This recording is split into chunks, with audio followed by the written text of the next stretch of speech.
All right, we're here with head UVA wrestling coach Steve Garland. How are you today, Steve? Good, man. Very good. How's life on grounds going right now?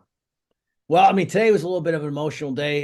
Coach Bennett, Tony Bennett retired, announced his retirement, and he's, been a guy we've all looked up to, my staff and I, for years. We do some Bible studies with him, and we're not like super close where we hang out every day or anything, but it's certainly been a friend and a colleague and guy. I remember being at his first press conference 15 years ago when his kids were 7 and 8 years old. So it was a lot of gratitude in my heart of being, first of all, thankful I still have a job after all that time that I got to see his growth and what he did with the program and changed the face of UVA basketball, but also very sad because it's like one of your heroes, man. It's like say it ain't so, Joe. You remember that from Eight Yeah, Men Out with it hurt, dude, to see one of these legends. And the reason why, the good news is, praise God, he's 100% healthy and his family's okay. But it's because the landscape of collegiate athletics is so crazy. As he put it, his words, he's a square peg in a round hole, and he's not the guy for that type of job in the current climate. So that hurt, and my AD was on record. I don't want to misquote her, but she said something to the effect of, when a guy like Tony Bennett leaves, and it's not because of mentorship or coaching, passion for coaching or kids, it's something else. Well, then shame on all of us. We've kind of let it. When I say we, I mean the collective. NCAA, parents, kids. We've let it get to this point, and so it was a really heavy day, man. So it was a really heavy start to the day, but at the same time, there were some really cool lessons I think I got out of the press conference. So that's probably too deep for the opening statement, but it was no, I think that's good. going I mean, I on. think there's a much bigger conversation to be had, about the state of college athletics where we're at now with NIL, and I know that was a big part of the issue that Tony was putting out. That also can lead back to the conversation about Campbell and the news that they released this earlier this week about Yep. decreasing scholarships. So it's a very changed landscape right now, and I think everybody's trying to navigate that and figure out what this new reality is going to look like. I know we've talked a little bit about what it's going to look like to have a roster cap at 30, and how that's going to impact you guys. And it's certainly going to be a lot of changes, and it's going to be, unfortunately, I think it's going to be a painful thing for wrestling. I think Campbell's not the last program we're going to see impacted negatively by that, and that's incredibly unfortunate. But let's try to shift. Let's get some a little happier today. Let's talk about what we have coming up. So Yeah. big expectations for you guys this year. I know last year was pretty rough with pretty much every injury you could ever imagine happening to your team.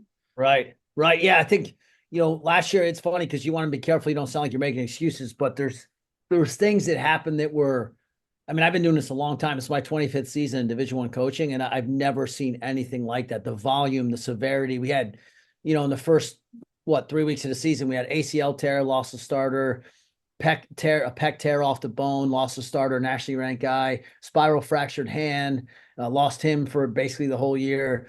Then later on, a month later, we were looking at dislocated shoulder from a starter, nationally ranked guy, torn hip, and other things that end up hospitalizing another one of our guys that was nationally ranked to start the season. We had 6 nationally ranked guys to start the year, and I think 5 of the 6 didn't even make it. Another guy had mono. Another guy had gosh, what was it? It was concussions. I mean, and I'm talking like these are things you can't like wrestle through. It's not like you tape your ankle for a sprained ligament. It was bad surgery, dislocated shoulders and torn labrum. I mean, it was just terrible.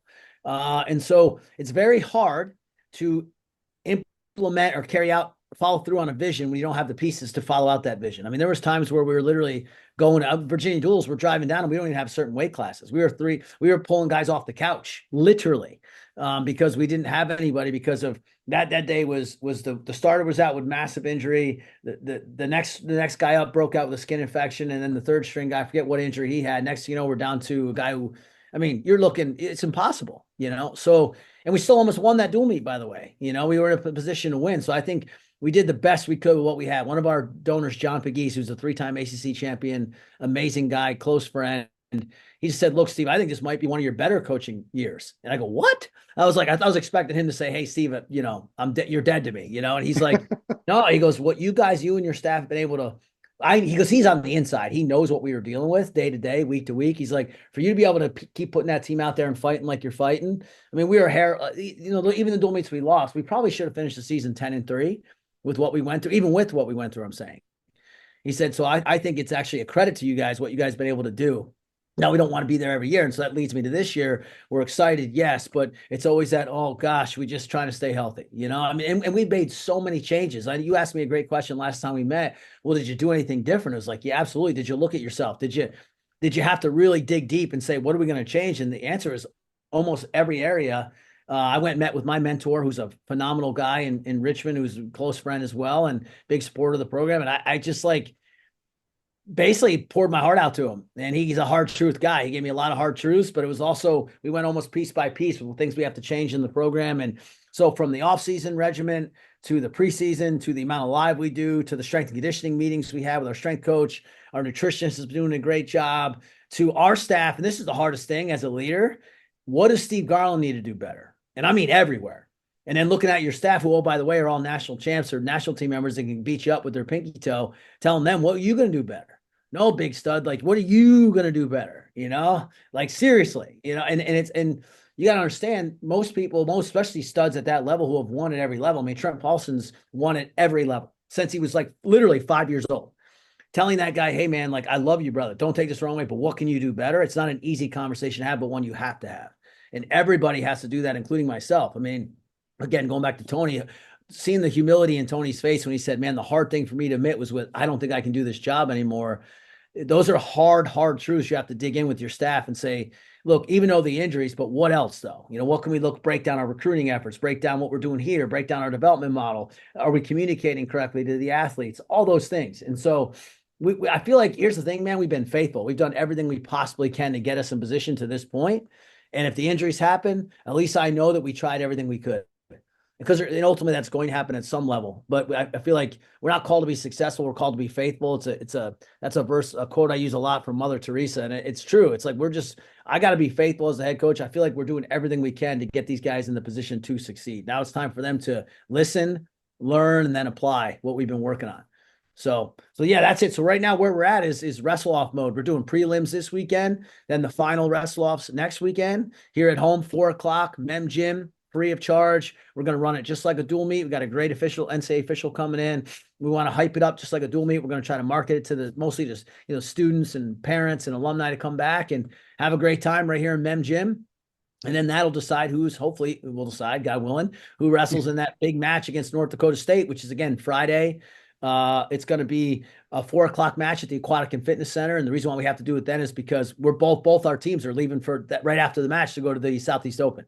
So that's the way we had to do it. A little bit awkward time, but hopefully, again, people show up. North Dakota State's really tough. We beat them by the skin of our teeth last year. They got a really tough. They got a really tough team coming back. So hopefully, we can put a team out there that competes well and for our fans, but also wins that match because that's a really tough out. So yeah, we're all in that mode right now. So let's look at our lineup here. You had most success you had last year, Nick Hamilton, ACC champ. Would say he kind of came out of nowhere, but I don't think he did. I think he was, that was an expectation. I think, at least from your staff. I think, yeah, you have high expectations for Hamilton, and he's lived up to them so far. But what are we looking at this year? Are there's some battles we need to be looking towards? Yeah, a couple. So, well, thanks for mentioning Nick. And we thought the same. It's like Nick was a guy who last year, couldn't get on the mat because he was so sick, and he's one of the guys that had concussion issues and other things going on. So when you can't train, you can't compete. It's hard to develop. But once he got healthy, finally, sure enough, he started knocking off nationally ranked guy after nationally ranked guy after nationally ranked guy, and goes to nationals and almost knocks off the 3 seed the first round. Had a great run there. So really proud of him. He's going to be the anchor of the team, but also a guy like Marlon Yarborough. Again, Marlon's a guy I understand why he was underrated. He had a losing record going into last season. So maybe people are like, oh yeah, why would this kid be good? But it's funny. Keith Gavin me and him were talking about him a year or two ago, and he goes, that kid's really good. Like, guys who know wrestling know how good he is. And it was time for him to show it. So last year he stepped up, and I think he beat 4 guys in the top 20, 2 guys in the top 10, including 2 All-Americans, and a bunch of other nationally ranked wins. And by the way, he also lost to Ragusin in the quarters and Midlands 6-5, I think it was. And it was the last second, like right down to the wire, and had him in a cradle at the end and didn't get, he's really good. So, but he's had trouble staying healthy too, but he's really good and expecting a lot of big things from him. But, speaking of battles, the guy pushing him for the spot is Gable Porter, who's an absolute coach's dream, who's a big recruit, 3-time state champ from Iowa, The Paulson's a really big reason why we were able to get him. He's just a phenomenal kid. He does absolutely everything right. He's chiseled out of stone, eats clean, doesn't party, trains, got a 3.6 GPA. I'm telling you, not to be weird, Wendell, if you saw this dude with his shirt off doing his weirdo exercises, Well, I've seen him. It's impressive. The telling little you, band like, stuff. yeah, And yeah, that's it. That's what he does. my arms don't move that way. Yeah. So we're pumped for him too, and he's great. But then in that 25, I think one of the more interesting battles, Kevion Roller, who's a huge 33, is actually going down to 25, and we're just so proud of him. I give him a shout out because for me, it's about process. And this kid, since last year, has changed his lifestyle, changed his diet, changed everything to be able to make weight comfortably. And he weighed out at 27 the other day. I mean, just doing everything the right way. He shredded his veins. Like, it's just amazing testimony to the rest of the team, what you can do. Like, people don't think they can do things. It's not that they can't, they don't want to, because it's hard. Living a disciplined lifestyle is very hard. Eating the same meal every day is very hard, right? But he's doing it the right way. He's healthy, but he's lean and he's disciplined. He's consistent. The pillars of the program: focus. He got a plan in place. Discipline. He's sticking to the plan when nobody's looking. And number 3, he's doing it every week, week in and week out. So he's going to push Kyle Monteperto for sure. You know, and those two guys are both really good kids, talented, both huge recruits. I mean, Kyle was a 4-time state champ. So, you know, second high school nationals. We expect a lot out of him. There's a big expectation there. But we also have 2 freshmen, 2-time state champ Chase Nevels and state third placer from Jersey, Anthony Rossi, and both of them impressed us. Rossi in particular has been a guy who's really, really was a guy we were excited about. He's a Buxton trained guy and just great kid, great family, wrestling family. So yeah, so that's a big one there. 41. You know, Kyron Butler's a guy who beat a nationally ranked guy last year, and he had these hot and cold flashes where, like, one weekend you're like, oh my goodness, this guy's everything we thought he was going to be. State champ out of Ohio, so talented. And then there'd be a weekend where you have a head scratcher. So, you know, like even right off the bat last year at Southeast Open, he wrestled the kid from Oregon State who was a total stud, first round, and it was like back and forth, total battle, like one takedown decided at the end. So he's been there with the top guys. You know, he's a guy that's not going to door, but you got Jack Geoffrey there as well, and but Jack's, you know, deciding what weight he's going to go, to be honest. He's still trying to figure that out because he's huge and he's like Gable. He does everything right, pure muscle. He's certified at 41, but is that the right thing? We're still trying to figure that out. And then we have 49, you got Eric Rogie. Again, great kid out of Virginia that's really stepped up for us last year at different times. You got Jack's twin brother, Miggy, right? Michael Geoffrey. So there's those things going on. They're exciting, but also like, wow, I wonder how this is all going to pan out. And at 57, oh shoot, I forgot about Dylan Cedeno. Cedeno had shoulder surgery this summer. He's a national qualifier that's also, you know, beat a returning NCAA finalist a couple of years ago. He's got the skills. He's coming off surgery, and where's he going to fit? You know, he could go. He's certified at 41. He can go 41. He can go 49. So that's gonna be a massive 41. Massive. And he's stronger than Poo-Poo. Yesterday I saw him, I'm not kidding you, with his healthy arm, he was bent over rowing 105-pound dumbbell for reps. It's crazy. So he's stronger than heck. And 57, you got Nick Senko, who I think, you know, I mean, he was winning like 14-3 first round ACCs last year and got headlocked and pinned. And he's a guy that can do a lot of things for us. He's been right there. It's time for him to break through. But then, you know, if Michael goes up, then you got another battle there. So again, good problem to have. Hamilton at 65, and there's guys I'm missing, so I apologize. But, you know, another battle is Hayden Daniels at 84 is back off surgery. He was nationally ranked to start the season last year. He's been a very consistent. His teammates just voted him a captain this week. So he's now, we're going to do a little release on that, but he's one of the captains and great kid, leads our Bible study. But can he stay healthy and can he go out there and perform? You got Griff Gamble there and a stud freshman we brought in named Jack Lesher, who's a state champ from Illinois. You know, guys like that at 97, this is another interesting one. So Max Shulaw was a huge recruit out of Ohio that's been looking great. He's down to weight. Today he was at like 202 this morning, looking ripped, looking great. So I think he's going to be awesome. But then we also have Stephen Burrell back, who took second at the World Team Trials or third at the U.S. Open. He's great. You know, he's very talented. He was a big recruit too. And then we got Grandpa Moses. We got freaking Ethan Weatherspoon back, who's probably old as I am. He's probably got the same retirement plan I have. He's coming back for his 37th year, and he's always tough. He's always a gamer. But again, another guy who just seems like he's always hurt. And then he just steps in and steps up for the team when we need him. But so we got 3 really good guys there. And then at heavyweight, the plan is to redshirt Ryan Kaka. And because Gabe's back after surgery, Gabe Christensen. And then we also have Brennan Morgan, who's an incoming freshman from Pennsylvania that was a state champ, high school national champ, and then Cooper Rudolph. So yeah, so it'll be exciting. And there's other guys I missed, like Sammy Hayes is a guy in the mix. Looking at my list here, Jack Myers, another freshman we really like. Things like that. But I think the thing about wrestle-offs that are so interesting is you just want the guys to go. Sometimes they can be really boring, right? Mhm. You've seen that, coach. Sometimes you see things where it's like they know each other so well. I want these guys, like last year, even though it wasn't the prettiest wrestling, last year we call them simulation matches. I was just excited about the points. The average point exchange was like 12 to 15 points per match. When we broke down the stats, it was pretty cool. That's what you want to see. We want these guys lighting it up and going crazy and not worrying about wrestling their buddy, but just doing the best they can do. So hopefully that's what we'll see. Excellent. I mean, you've recruited really well over the last few years. Your depth is certainly there. I mean, that was showcased in the not the best way last year, or in the best circumstances at least. But I think it's going to be fun to watch some of these battles and see, how that all shakes out. That kind of leads us to the next part is you guys have, a heck of a schedule this year. Yeah. Kind of had a rough go last year of home matches and not having as many as you would have wanted. But you got some great ones this year. So, my wife appreciates the fact that I don't have to travel to watch some good wrestling this year. So let's Yep. talk a little bit about a couple of those. You already hit on North Dakota State coming in to open the Yep. season, and Yep. then you Then we have go. Michigan Yep. coming up too. Yep. Michigan. We got 6 more home duels after that. Michigan on 11/24.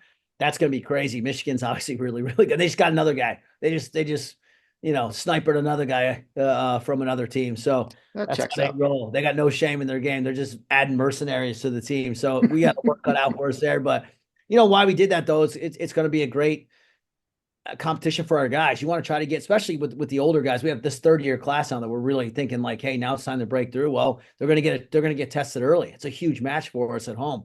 Then Penn the very next week, and Penn has like every guy nationally ranked. They're they're Mhm. they're really good. And then we go to VMI right at the next day, and we have Sheridan on there up at Lehigh, which is going to be a great tournament. The Southern Scuffle, and then the second half of the season. Listen to all these home duels: NC State, Duke, American, and Pitt. It's awesome. So and by the way, the Duke match is going to be our huge alumni duel where we're actually honoring the 2010 and 2015 ACC championship teams. So those team titles are finally going to get recognized at the John Paul Jones Arena. Beautiful place. I mean, you bet, dude, it's just Oh yeah. amazing in there. So I was just over there today. Actually, I'm excited for that. Pitt's always a great one at home. American's really good. So yeah, I mean, it worked out. I think that's a heck of a schedule. Again, about being faithful. It's like I feel like I put a lot of work into that. We put a lot of work in that. So the fact that it worked out, I'm excited about. Yeah, I think there's some real fun ones in there. The ACC is always super competitive, but it's nice to see some out of conference. You're really stepping up your out of conference matches as well. So I think it's going to be nothing but a challenge, and that's what you need. Yep. So, well, what are you excited about personally? You know, I it the big theme has been how do we respond to adversity? I mean, obviously last year, I mean, we went right back to work intentionally and with a plan. And I want to see where the fruit of that plan comes out. I want to see how guys deal with things when they get tough, how guys deal when they're sick, when they're tired in the third period, when hey, you got to step up for the team, even though your shoulder's not 100%, like all those things. And I'm also excited. We have a couple guys that were voted captains. Nick Hamilton's one of them, but we also have room to grow with leadership. I want to see where these leaders rise up. I mean, the Geoffrey brothers are phenomenally talented guys, and it'd be exciting to see these guys raise up and be great leaders too. Eric Roge's a senior. What's he going to bring to the table? He's a very quiet kid, funny kid, but a nice kid, awesome kid, works really hard, but he's very quiet. Well, what does that look like in terms of leadership? What could he bring to the table? So I'm excited to see that. Yeah, and I'm excited to see. Like, I think we're a lot better than people think. Regardless of whatever the record, that schedule we just went through is really tough. So regardless of what the record's going to be, we have. I think we're always sort of lately been overlooked, and I want to see if our guys respond to that. I'm excited to see if they step up and say, "Screw that." Quite frankly, screw you, whoever thinks that, and then they'll see what they're going to do about it. You know what I I mean? like that. I Like you like got that. Going with a little chip on the shoulder. yeah, I mean, I actually, it's funny. I broke out. I was in the library doing a Bible study, man. They got this beautiful new library they just finished here. And I look over to my left, and there's this huge bookshelf full of these giant books. And I was like, what are those? So I go over and pull it out. It was old Cab Daily articles. It was archives of the Cab Daily News School newspaper. So immediately, admittedly, this is I guess kind of lame to admit out loud. I go right to my I look at 97, I see the ACC championship that I won, and I go to 99 when my boys, Harshaw and Rothy, were all Americans. I go to 2000, and there's an article, and I was a Neanderthal back then. I probably shouldn't be quoting too much of those things I said back in the 99 2000 season, but I had a chip on my shoulder, man. I had an edge to me, and some of the stuff I said in those news, they wouldn't even put print now. The stuff I'm saying about people, but there was something to that though that I was like, I'm gonna freaking do this and screw this and heck with this, and I don't care. I was dumb enough to think I could do it. And so I almost like want to show that article to these guys and say, hey man, like how's it, how did this little knucklehead from Middletown, New York, who didn't know any wrestling, it's like I really did. I didn't even know high crotch when I first got to college. I remember my workout partner laughing at me because I didn't know how to do it correctly. Like that's how far back. How did I come that far to be ACC Wrestler of the Year, an ACC champion, a national finalist with none of the resources you guys have now? What could you guys do? Well, what I did have was this and this, right? God blessed me with a heart that was passionate about in some level of mental toughness. It's like, if you guys apply that to your skill sets, I'm excited to see where that could go. Hopefully that made sense. It was probably No, I like that. No, I like that. I like that. Well, we can wrap it up for here. I think, I'm super excited about the season. I think I think you're right. I think you are kind of overlooked a little bit. But I think you guys are going to make an impact early and often this year. And I'm looking forward to seeing that up close. Thanks, brother. Thanks you for covering us. Take care. Of course. All right. We'll talk to you soon.